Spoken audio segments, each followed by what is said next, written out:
আজ আপনাদের নিয়ে যাব এমন এক সমুদ্র সৈকতে, সোনালী বালির ওপরে নীল জল, যেখানে এসে পদচুম্বন করে যায়। দীঘা, পুরী, মন্দারমণির পর সপ্তাহান্তের ছুটি কাটানোর জন্য দারুণ সুন্দর ব্যবস্থা রয়েছে এই সমুদ্র সৈকতে। দুর্দান্ত খাওয়া দাওয়া, হইচই আর দারুণ মজা নিয়ে দুদিনের ছুটিতে ঘুরে আসুন গোপালপুর সমুদ্র সৈকত। Hello and welcome back to our channel. আমি সম্পিতা আর আপনারা দেখছেন সম্পিতানু ব্লগস। আরও একটা সম্পূর্ণ নতুন ভিডিওতে আপনাদের সবাইকে জানাই অনেক অনেক স্বাগতম। আজ 29শে ডিসেম্বর 2024 আর আমি দাঁড়িয়ে আছি গোপালপুর সি বিচে। দীঘা, পুরী, মন্দারমণি তো অনেক হলো, তবে আপনি কি জানেন কলকাতা থেকে মাত্র 600 কিলোমিটার দূরে রয়েছে এরকম দুর্দান্ত সুন্দর একটা সি বিচ, যেখানে আপনি নির্জনে দারুণ সুন্দরভাবে ফ্যামিলি টাইম স্পেন্ড করতে পারবেন। চাইলে হানিমুনেও আসতে পারেন বা প্রি ওয়েডিং শ্যুটের জন্যও আসতে পারেন। যে কোনো রকম ট্রাভেল ডেস্টিনেশন হতে পারে এই অপূর্ব সুন্দর সোনালী বালির বিচ।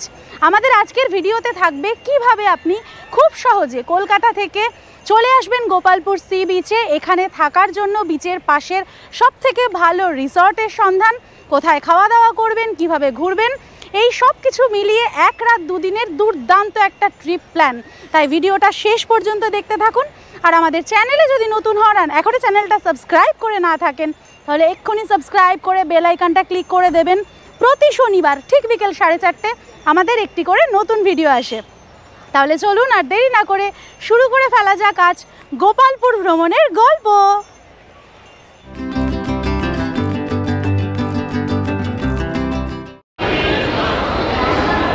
আমরা হাওড়া স্টেশনে বসে ওয়েট করছি 11:55, রাত 11:55 চেন্নাই মেলের জন্য। এখন ট্রেন আসতে দেরি আছে, এখন সবে 10:59 হয়েছে। 11:55 চেন্নাই মেল দিয়ে দিয়েছে 23 নম্বর প্ল্যাটফর্ম থেকে। এখনো ট্রেন ঢোকেনি। ট্রেন ছাড়ার কথা ছিল 11:55, এখন 12:03 বাজে। ট্রেন সবে ঢুকছে হাওড়া স্টেশনে, কখন ছাড়বে জানি না। গোপালপুর সমুদ্র সৈকতের নিকটবর্তী রেলওয়ে স্টেশন হলো ব্রহ্মপুর। এই ব্রহ্মপুর যাওয়ার জন্য হাওড়া থেকে প্রত্যেক দিন রাত 10:45-এ ছাড়ে এসএমভিটি বেঙ্গালুরু এক্সপ্রেস, আর আমরা যাচ্ছি রাত 11:45-এর এমজিআর চেন্নাই সেন্ট্রাল মেলে। এখন ঘড়িতে বাজে 12:15। ট্রেনে উঠে বসে আছি। এবার উঠে কোথায় বসে আছি দেখতেই পাচ্ছেন। সেটার কারণ হচ্ছে যে প্রথমে যেটা টিকিট কেটেছিলাম আর কি, ওয়েটিং লিস্ট, সেখানে 3-এ এসে ক্যান্সেল হয়ে গেছে। এসএমভিটি বেঙ্গালুরু ট্রেন ছিল। তারপরে চেন্নাই মেল তৎকাল কেটেছি গতকাল। তৎকালও ওয়েটিং লিস্ট 1। এবার যেহেতু কালকে তৎকালটা আমি প্ল্যাটফর্ম থেকে গিয়ে কেটেছিলাম, সেই কারণে ট্রেনে তো উঠতে পেরেছি। এখন জানি না যে ব্রহ্মপুর পর্যন্ত সিট পাবো কিনা। টিটি আসলে ওনার সাথে কথা বলবো, যদি হয়তো ভালো, না হলে এইভাবেই যেতে হবে। আর কি, আমাদের তো বাল্লারি যাওয়ার অভিজ্ঞতা আছে। 34 ঘন্টার জার্নি অলরেডি করে ফেলেছিলাম, সেটা আপনারা দেখেছেন সবাই। এখন এটা এই 8.5 ঘন্টার জার্নি, 8 ঘন্টা 35 মিনিটের জার্নি। দেখা যাক কি হয়, সবটাই আপনাদের সাথে শেয়ার করব। আর যেহেতু রাত মানে 12:30, 12:15 হয়ে গেছে, অনেকটাই রাত হয়ে গেছে, তো ঘুমিয়ে পড়বে। আর এই রুটটা আর আমি দেখাবো না, কারণ এই রুটটা আমি অনেকবার দেখিয়েছি। আমরা মাইসোর গেছি যখন, বা আমরা বাল্লারি গেছি যখন, তখন আমরা এই রুট দিয়েই গেছি, মোটামুটি এই রুট দিয়েই গেছি। এই রুটের ডিটেল সবটাই বলা আছে। সেজন্য আর এই ট্রেনের কোনো রকম ব্লগ সেরকমভাবে করব না। একেবারে ব্রহ্মপুরে গিয়েই আপনাদের সাথে দেখা হবে। আর এখান থেকে মানে হাওড়া থেকে আমাদের ব্রহ্মপুরের দূরত্ব হচ্ছে 602.3 কিলোমিটার। আর আমাদের এই যাত্রাপথে ট্রেন অতিক্রম করবে 10টা স্টেশন আর 115টা ইন্টারমিডিয়েট স্টেশন। 12:31 ট্রেন ছাড়লো হাওড়া স্টেশন থেকে। আর টিটি স্যারের সাথেও কথা হলো, উনি বললেন যে দেখছেন, উনি যদি পারেন অবশ্যই অ্যাডজাস্ট করে দেবেন। ক্লান্ত হয়ে বেশ খানিকটা সময় এখানে এভাবে ঘুমানোর পর অবশেষে রাত 3টের সময় আমরা সিট পেলাম, এবং তারপরের জার্নিটা কিন্তু বেশ স্মুথ। খুব সুন্দরভাবে ঘুমিয়ে আমাদের সকালবেলা ঘুম ভাঙলো। বেশ দেরি করেই উঠলাম সকালে। তাড়াতাড়ি করে উঠে দেখি ট্রেন সবেমাত্র বালুগাঁও ক্রস করে চিল্কা হ্রদের পাশ থেকে যাচ্ছে, আর আমাদের ট্রেন প্রায় 2 ঘন্টা লেটে চলছে। এই চেন্নাই সেন্ট্রাল মেল প্রত্যেক দিন সকাল 8:20 ব্রহ্মপুর স্টেশনে ঢোকে, কিন্তু আমাদের ট্রেন সেদিন প্রায় 2 ঘন্টা 20 মিনিট লেট করে 10:42 অবশেষে ব্রহ্মপুর স্টেশনে ঢুকলো।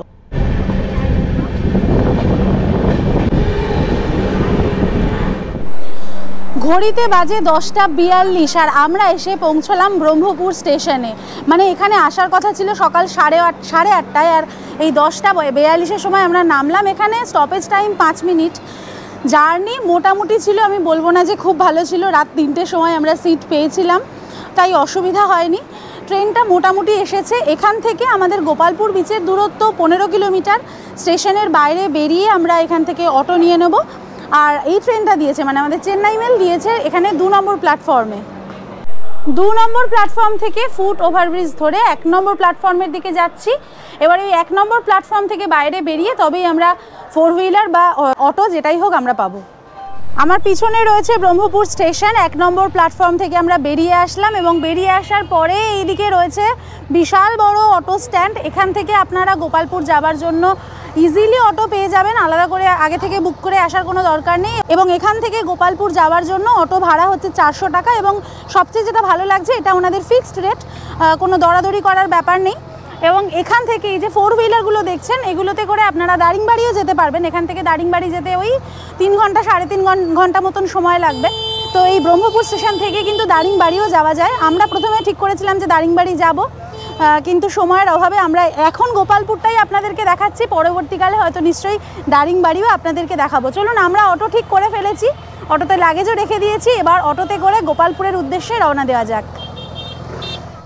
বসে পড়েছি আমাদের অটোতে। এই অটোতে করেই আমরা চলে যাব গোপালপুর। দাদার নাম এবং ফোন নাম্বার আমি স্ক্রিনে আর ডেসক্রিপশন বক্সে দিয়ে দিলাম, যদি আপনারা চান ওনার সাথে যোগাযোগ করেও চলে আসতে পারেন।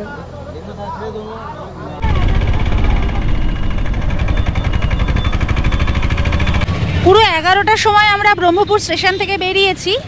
আর ব্রহ্মপুর স্টেশন থেকে বাইরে বেরোলেই রাস্তার দুপাশে অসংখ্য দোকান রয়েছে, যেখান থেকে চাইলে আপনারা ব্রেকফাস্ট করে নিতে পারেন। আমরা যেহেতু ট্রেনেই ব্রেড অমলেট খেয়ে নিয়েছিলাম, তাই আর ব্রেকফাস্ট আলাদা করে করার প্রয়োজন হয়নি আমাদের। এখন আমরা বিজিপুর মেন রোড ধরে এগিয়ে যাচ্ছি গোপালপুরের দিকে। বিজিপুর মেন রোড ছেড়ে এখন আমরা গিরি রোডে ঢুকলাম। গিরি রোডটায় একটা গোল চক্কর আছে, ওখান থেকে ডান দিকে বেঁকে যেতে হলো আমাদের। এখানে কিন্তু বেশ গরম আছে এখন।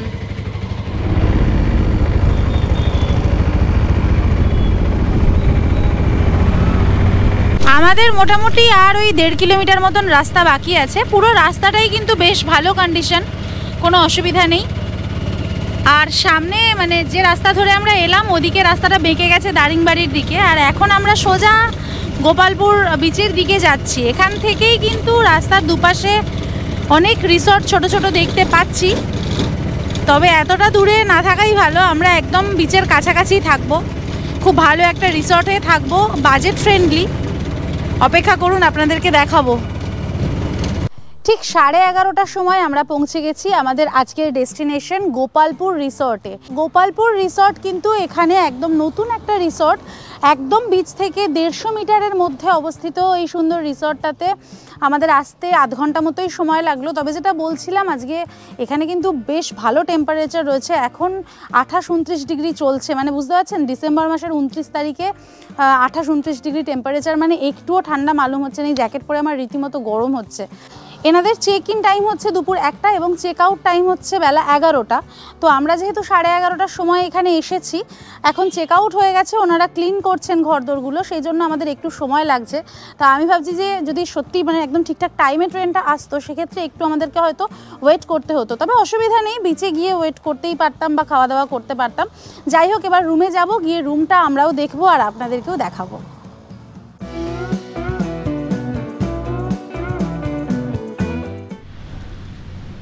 যতক্ষণে আমাদের রুম রেডি হচ্ছে, আমরা চলে এসেছি এই গোপালপুর রিসর্টের রেস্টুরেন্ট এরিয়াতে।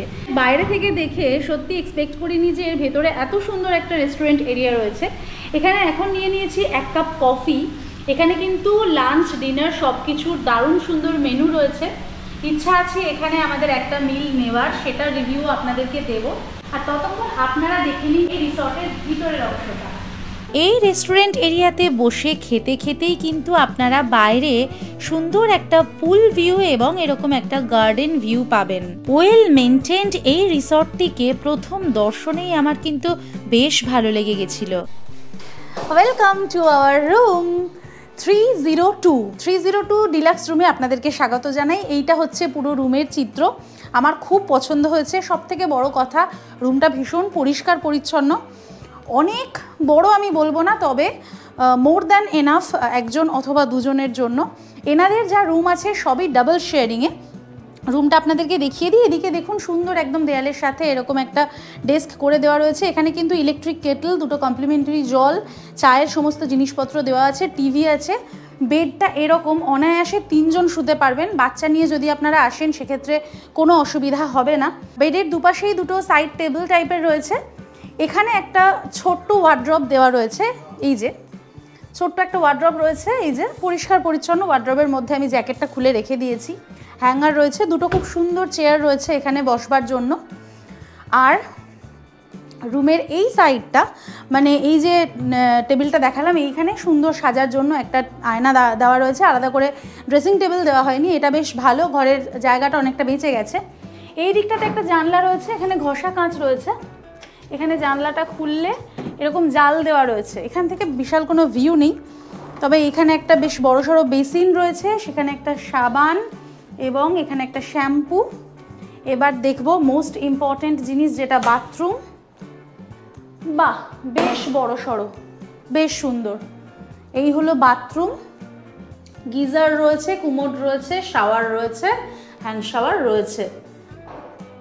খুবই সুন্দর। এই রকম রুমের ভাড়া মোটামুটি সিজনে আসলে 2800 টাকা মতো পড়বে। এনাদের 2000 থেকে 2800-র মধ্যে নানান রকম ক্যাটাগরির রুম আছে এবং পুরোটাই কিন্তু season, off season, weekdays, weekend এইগুলোর ওপরে ডিপেন্ড করে। তাই যখন আপনারা আসবেন, স্ক্রিনে দেওয়া নাম্বারে ফোন করে কথা বলে নেবেন, সেই অনুযায়ী ওনারা আপনাদেরকে রুম অ্যালট করবেন। 1:45 বাজে আমরা রুমে গিয়ে ফ্রেশ হয়ে এখন আমরা যাচ্ছি বিচের দিকে। বলেছিলাম যেটা, যে এই রিসর্ট থেকে বিচের দূরত্ব মাত্র 100 থেকে 150 মিটারের মধ্যে। বাইরে থেকে ঘুরে গেলে 200 মিটার মতন দূরত্ব পড়বে, কিন্তু ভেতর থেকে যাবার একটা রাস্তা রয়েছে, আমরা সেই রাস্তা দিয়েই যাচ্ছি। সমুদ্রটা দেখে আসবো, এসে তারপরে সুইমিং পুলে নামবো। এখন তাড়াতাড়ি চলুন সমুদ্রের দিকে যাওয়া যাক।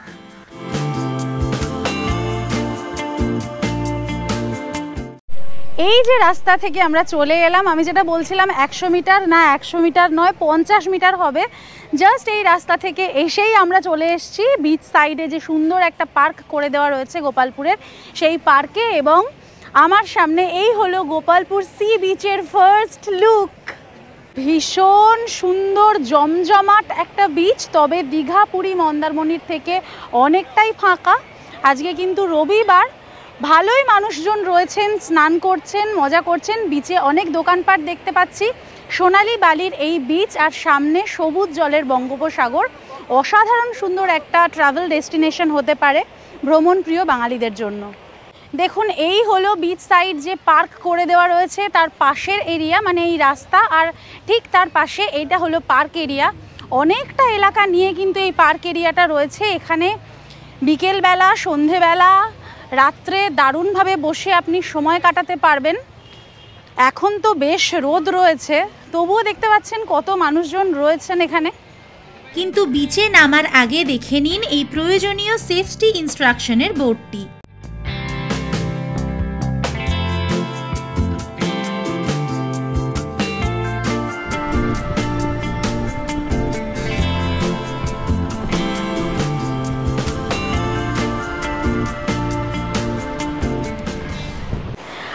এখন চলে এসেছি গোপালপুর সি বিচে। দারুণ সুন্দর সমুদ্র এবং দারুণ সুন্দর তার ঢেউ।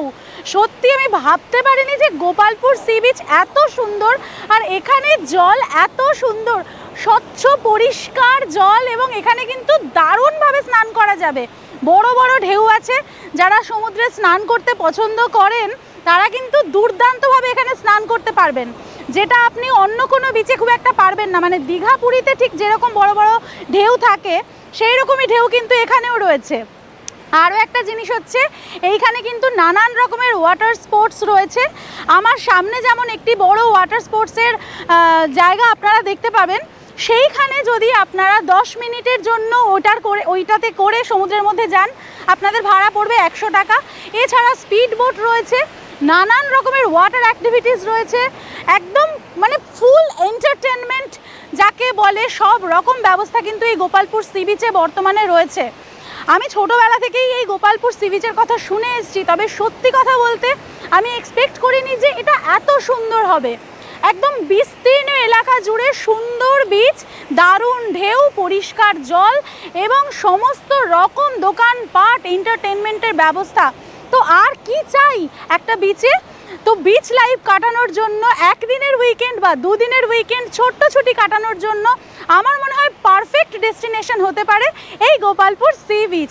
আমি কিন্তু এই বিচের প্রেমে অলরেডি পড়ে গেছি। আর আপনারা?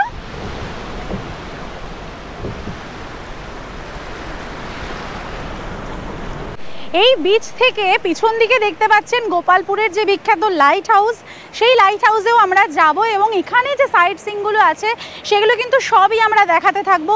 আর একটা কথা আমি না বলে পারছি না, মানে এই আপনারা গোয়ার ভিডিও দেখেছেন, গোয়ার বিচ দেখেছেন, আমরা গোয়া থেকে ঘুরে এলাম। আমি অনেস্টলি বলছি, একটুও বাড়িয়ে বলছি না, গোয়া আর গোপালপুরের মধ্যে আমি কিচ্ছু তফাৎ খুঁজে পাচ্ছি না, যদি কেউ আপনাকে বলে না দেয়। মানে গোয়ার ছবি আর গোপালপুরের ছবি যদি দেখেন তাহলে তফাৎ করা কিন্তু খুব মুশকিল। যেমন পরিষ্কার পরিচ্ছন্ন, তেমন সুন্দর জল, তেমন দারুণ বিচ লাইন।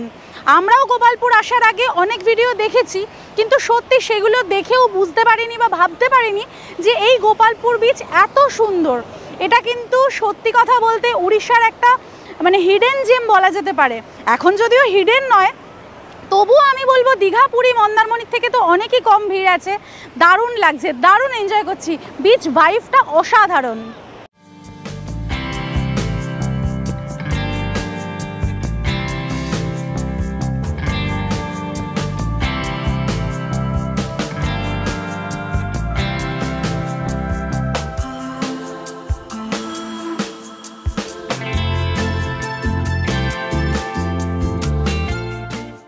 ওয়াটার স্পোর্টসের কথা যেমন বললাম, এই বিচে কিন্তু বাচ্চাদের জন্য স্পেশালি বেশ কিছু স্পোর্টসের ব্যবস্থা রয়েছে।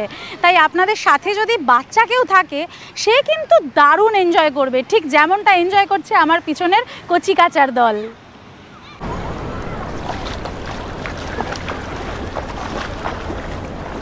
বিচ পার্ক থেকে বেরিয়েই যে রাস্তাটা রয়েছে, এই রাস্তার ধারে কিন্তু অসংখ্য খাবারের দোকান রয়েছে। আপনারা যদি চান এই সমস্ত দোকান থেকে খাবার খেয়ে নিতে পারেন। ভাতের হোটেল রয়েছে, ভেজ নন ভেজ সব রকম আইটেমই এখানে অ্যাভেলেবেল। আর আমাদের হোটেলটা হচ্ছে ঠিক এই দোকানগুলোর পিছনে। আর যেহেতু আমাদের হোটেলে ভালো রেস্টুরেন্ট এরিয়া রয়েছে, সে কারণে আমরা ঠিক করেছি আমাদের রেস্টুরেন্টেই খাবো। তবে আপনারা চাইলে এই সমস্ত রেস্টুরেন্ট থেকে আপনাদের লাঞ্চ বা ডিনার সেরে নিতে পারেন। সমুদ্রে না নেমে তাড়াতাড়ি কেন চলে এলাম তার তো নিশ্চয়ই একটা কারণ আছে। কারণটা কি এবার দেখুন। ও, এখানে দারুণ একটা সুইমিং পুল রয়েছে, দুর্দান্ত।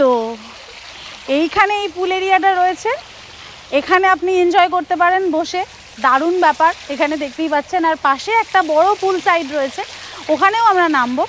তবে এখানে বসে কিন্তু দারুণভাবে সবাই মিলে, বন্ধুরা মিলে চিল করতে পারবেন, দারুণভাবে সময় কাটাতে পারবেন। দুর্দান্ত একটা সময় কাটবে এই হোটেলের মধ্যে, খুব ভাল লাগছে। এবং এখানে যেটা দেখছি স্পেশালি বাচ্চাদের জন্য কিন্তু এন্টারটেনমেন্টের ভরপুর আয়োজন রয়েছে। এই যে জায়গাটা দেখতে পাচ্ছেন, এখানে যেমন বাচ্চারা দারুণ মজা করতে পারবে, ঠিক সেরকম পাশের যে পুল সাইডটা রয়েছে সেখানেও কিন্তু বল রয়েছে, স্লিপ রয়েছে। তো বাচ্চাদের জন্য একদম দারুণ এন্টারটেনমেন্টের ব্যবস্থা রয়েছে, অ্যাজ ওয়েল অ্যাজ বড়দের জন্য। আমার মনে হয় দেরি না করে তাড়াতাড়ি চলে আসুন গোপালপুর রিসর্টে, আর আপনার বিচ বা উইকেন্ড ডেস্টিনেশন দারুণভাবে কাটান।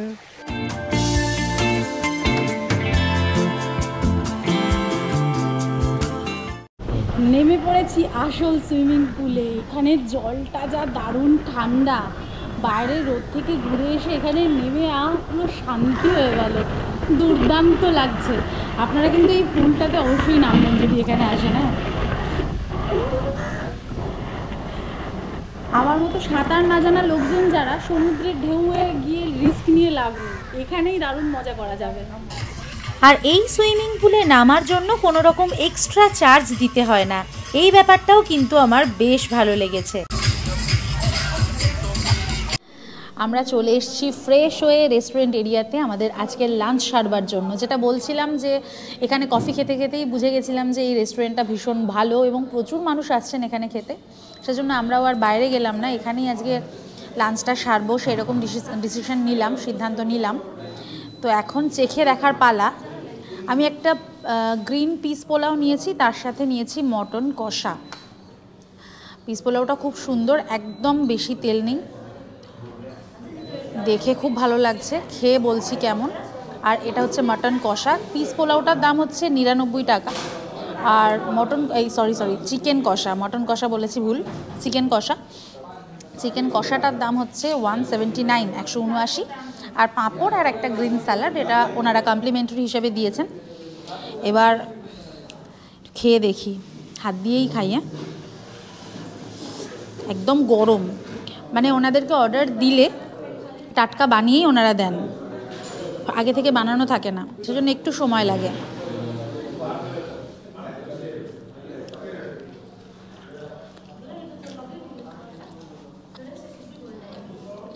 বাহ, ভীষণ সুন্দর, একদম অথেন্টিক টেস্ট, খুব সুন্দর, একদমই বেশি রিচ নয়, ভীষণ টেস্টি এবং কোয়ান্টিটিও ঠিকঠাক পরিমাণই দিয়েছেন। তাড়াতাড়ি লাঞ্চটা সেরে নিই, তারপর দেখি আজকে আর কি করা যায়।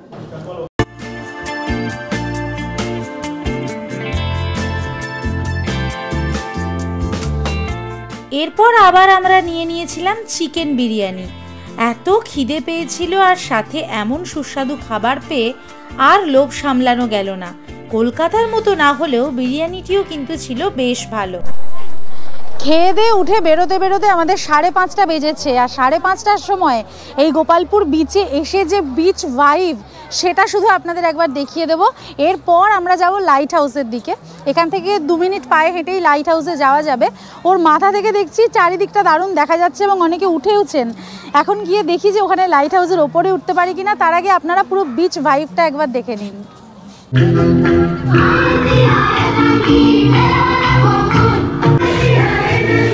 সন্ধেবেলা গোপালপুর সৈকতে গিয়ে দেখলাম এক আলাদা মাত্রায় সেজে উঠেছে এই সমুদ্র সৈকত। এতদিন পর্যন্ত আমি পশ্চিমবঙ্গ অথবা ওড়িশার যে কয়টি সমুদ্র সৈকতে গেছি, এত ভাইব্রেন্ট, এত প্রাণোচ্ছল, এত এন্টারটেইনিং বিচ কিন্তু আমি আর একটিও দেখিনি। এখানে পশ্চিমবঙ্গ, ওড়িশা এবং অন্ধ্রপ্রদেশের সমান পর্যটক দেখা যায়। এখন দাঁড়িয়ে আছি লাইট হাউসের গেটের সামনে। এই লাইট হাউসে ঢোকার সময় হচ্ছে প্রত্যেক দিন বিকেল 4টে থেকে 5টা, এবং এখানে ঢোকার জন্য এন্ট্রি ফিজ লাগে 10 টাকা আমাদের জন্য, আর ছোটদের জন্য মানে 12 বছরের নিচে বাচ্চাদের জন্য 3 টাকা, ফরেনারদের 25 টাকা, স্টিল ক্যামেরা 20 টাকা এবং ভিডিও ফটোগ্রাফির জন্য 25 টাকা। ওই দূরে লাইট হাউসটা আছে, সিঁড়ি ভেঙেই পুরোটা উপরে উঠতে হবে, আবার সিঁড়ি ভেঙেই নামতে হবে। আমরা চেষ্টা করব যদি পারি কালকে একবার যাব, আর আপনারাও যদি আসেন তাহলে এখানে আসার চেষ্টা করবেন, দারুণ লাগবে।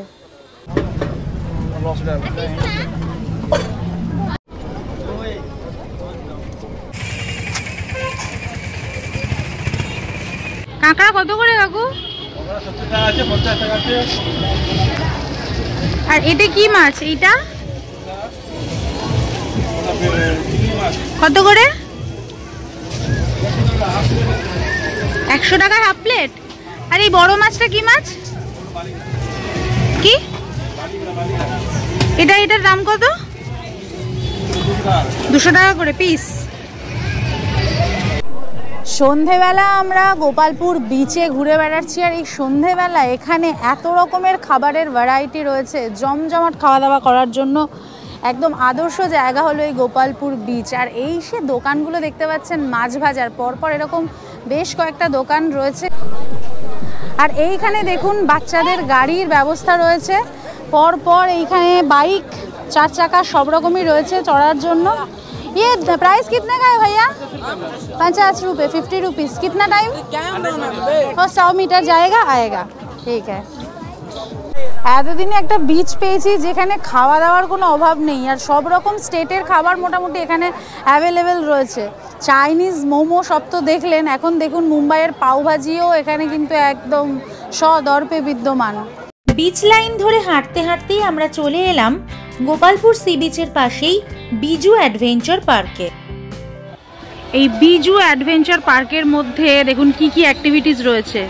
Zipline, giant swing, air gun, bungee trampoline, bull ride, cricket, mini trampoline, Mickey Mouse, water sports, এই এত কিছু রয়েছে এটার মধ্যে।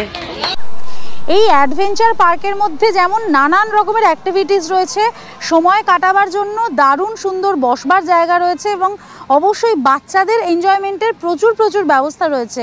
আপনারা যদি এখানে আসেন তাহলে এই অ্যাডভেঞ্চার পার্কটা কিন্তু একবার অবশ্যই ভিজিট করে যাবেন, আর যদি আপনাদের সময় থাকে তাহলে কিন্তু এই অ্যাক্টিভিটিসগুলোও করতে পারেন, দুর্দান্ত মজা হবে।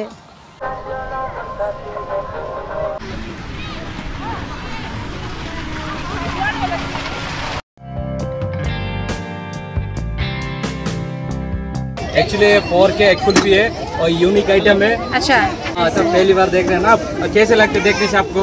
बहुत अच्छा, बहुत बढ़िया लगते हैं। हाँ, प्राइस कितना है इसका? प्राइस चिकन वाला 40 रुपीज, नॉर्मल वाला 30 रुपीज। ओके, कल ट्राई करेंगे। कल को? हाँ, आज नहीं करोगे? आज पेट भरा है, अभी हाँ कल आएंगे। सच में देखेगा एकदम पक्का। ঠিক আছে, থ্যাংক ইউ। বেশ খানিকটা সময় বিচে ঘোরাঘুরির পর আবার আমরা ফিরে এলাম রিসর্টে। যেহেতু আজকে অবেলাতে লাঞ্চ করে উঠেছি, এখন এক ফোঁটা খিদে পায়নি। এখন বাজে রাত 9:45। ডিনার টেবিলে বসেছি, কিন্তু আজকে ডিনারে আর বেশি কিছু নিইনি, জাস্ট একটা মালাই কাবাব, চিকেন মালাই কাবাব আর একটা বেয়ারলি প্রন। এইটা একদম নতুন একটা আইটেম লাগলো, সেজন্য এটা একটু ট্রাই করব। আর তার সাথে এই মালাই কাবাব তো জানেন, কিন্তু ট্রাই করে দেখব যে কীরকম লাগে। আগে কাবাবটা খাই, ভীষণই সফট।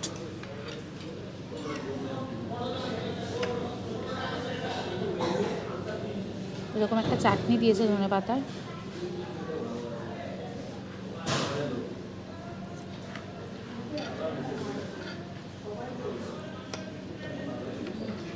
দারুণ, এখানে খাবারের টেস্ট কিন্তু দারুণ। এবং এই রেস্টুরেন্টটাতে বাইরের থেকেও অনেকে এসে খেয়ে যাচ্ছেন, মানে যারা এই হোটেলে স্টে করছেনও না তারাও কিন্তু এই রেস্টুরেন্টে অ্যাক্সেস করছেন। খাবার দাবার এতটাই ভালো। এবার ট্রাই করব এইটা, এটা একদম নতুনত্ব। এর সাথে চিলি সস আর টমেটো সস দিয়েছে, একটু নেব, এতটা জিনিস নষ্ট করবো না।